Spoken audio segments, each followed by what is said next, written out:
वैसे तो कई सालों से साउथ की फिल्में हिंदी में डब होके आती रही हैं या फिर रीमेक होती रही हैं, लेकिन पिछले कुछ सालों से ये कुछ ज़्यादा हो रहा है और चर्चा उससे भी ज़्यादा की हो रही है।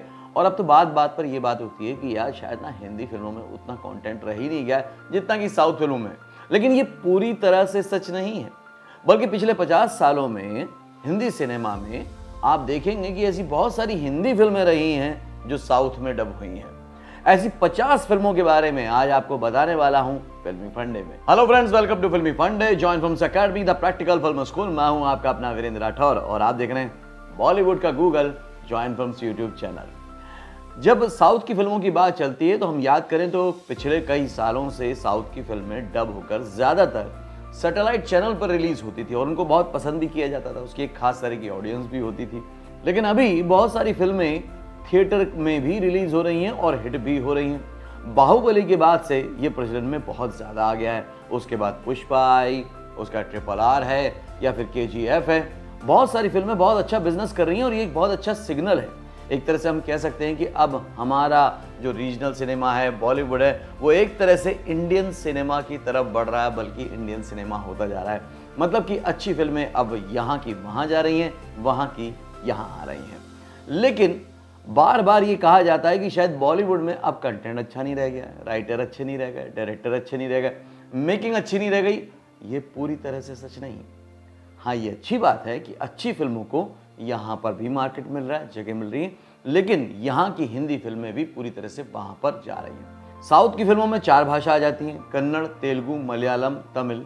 ये 4 भाषाओं की फिल्में मुश्किल से 5 से 10% होती हैं बॉलीवुड में रिलीज हिंदी में। लेकिन हिंदी की फिल्में बहुत सारी ऐसी हैं जो कि वहाँ पर रिलीज हुई हैं, रीमेक भी हुई हैं। तो आज 50 फिल्मों के बारे में जानेंगे आप फिल्मी फंडे में, बहुत डिटेल में देखिएगा। देखिए, इससे होगा ये कि फिल्म इंडस्ट्री के बारे में आपकी नॉलेज बढ़ेगी। नॉलेज बढ़ेगी तो आपका काम करने का अंदाज बदल जाएगा, कॉन्फिडेंस बदल जाएगा। कबीर सिंह, वांटेड, गजनी जैसी कई साउथ की फिल्मों की रीमेक बॉलीवुड में सफल हुई। वहीं दूसरी ओर मुन्ना भाई MBBS, लगे रहो मुन्ना भाई, 3 इडियट, जब वी मेट और अ वेडनेसडे जैसी बॉलीवुड की फिल्में तेलुगु तमिल में रीमेक हुई और वहां भी बहुत सफल हुई। तो आज से नहीं बल्कि सालों साल से ये रीमेक का दौर चला आ रहा है। रामचरण, धनुष, राणा दगुपति से लेकर रजनीकांत और कमल हसन जैसे सुपरस्टार बॉलीवुड की फिल्मों में काम कर चुके हैं। तानाजी फिल्म के डायरेक्टर ने अपनी आने वाली फिल्म आदि पुरुष में प्रभास को कास्ट किया है। तो कहने का मतलब यही है, सालों से हिंदी, तमिल, तेलुगु, बांग्ला सभी भाषाओं के जो क्रिएटिव लोग हैं उन्होंने मिलकर काम किया है और आगे भी करते रहेंगे, क्योंकि सिनेमा की कोई अपनी भाषा नहीं होती। लेकिन कुछ लोग सस्ती लोकप्रियता हासिल करने के चक्कर में इंटरनेट पर बहुत नेगेटिविटी फैला रहे हैं। तो आपको सभी के फैक्ट्स पता होने चाहिए। इसलिए मैं आपको ऐसी 50 से ज़्यादा बॉलीवुड फिल्मों के बारे में बताऊंगा जिनकी रीमेक साउथ में हुई है, और इनमें से कुछ फिल्में तो ऐसी हैं जिनको हॉलीवुड में भी बनाया गया है। 3 इडियट, चेतन भगत के नॉवल पर बनी फिल्म 3 इडियट ने बॉक्स ऑफिस पर बहुत सफलता हासिल की। इस फिल्म का रीमेक साउथ में बना। तमिल में ये फिल्म ननमन के नाम से रिलीज हुई थी। अ वेडनेसडे, अनुपम खेर और नसरुद्दीन शाह की फिल्म अ वेडनेसडे की कहानी उस समय लोगों को खूब पसंद आई थी। साउथ में भी इस फिल्म का रीमेक बना और उसका नाम उन्नीपोल ओरवन था। साउथ के लिए भी हिंदी के राइटर डायरेक्टर नीरज पांडे और कमल हसन ने इसकी कहानी लिखी थी। मुन्ना भाई MBBS और लगे रहो मुन्ना भाई, इन दोनों फिल्मों में संजय दत्त और अरशद वारसी की जोड़ी ने बड़ा कमाल का काम किया था। इसकी सक्सेस के बाद इसे साउथ की अलग अलग 4 भाषाओं में रीमेक किया गया। तमिल में वसूल राजा MBBS, तेलुगु में शंकर दादा MBBS और कन्नड़ में ओपी दादा MBBS और श्रीलंका की सिंहला भाषा में डॉक्टर नवरियन नाम से बनाया गया। मुन्ना भाई MBBS का जब दूसरा पार्ट लगे रहो मुन्ना भाई आया तो इसे भी तेलुगु में बनाया गया और नाम शंकर दादा जिंदाबाद रखा गया था।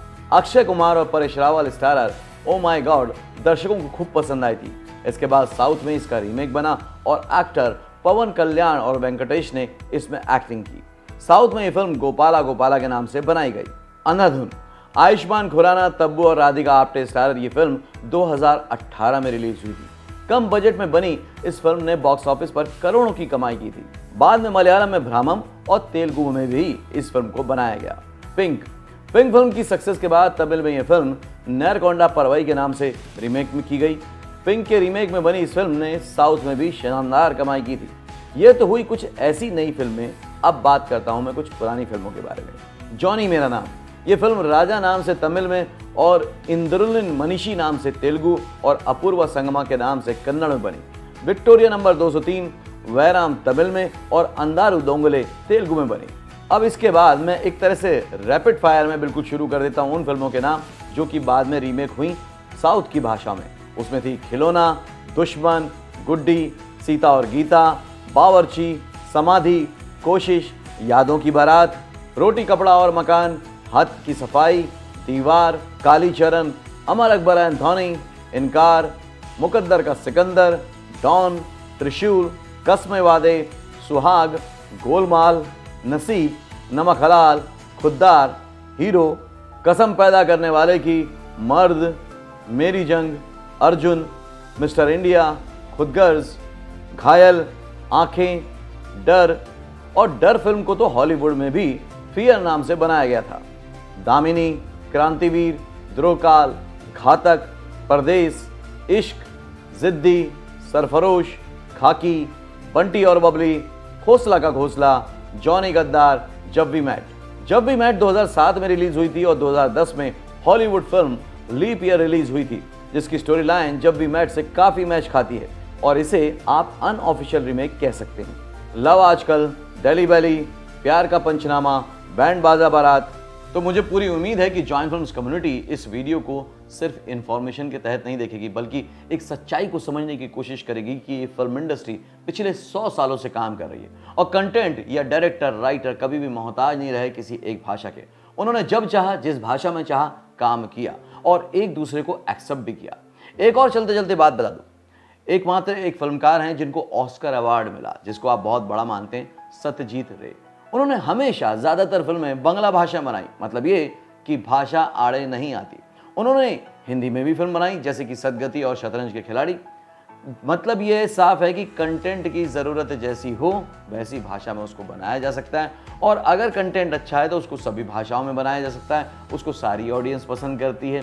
तो आप भी इस फेर में ना फंसें, बल्कि फिल्मों को फिल्में की तरह देखें कि या तो फिल्म अच्छी है या तो बुरी है। वो भाषाओं की सीमाओं में नहीं बन सकती क्योंकि सिनेमा की अपनी कोई भी भाषा नहीं होती।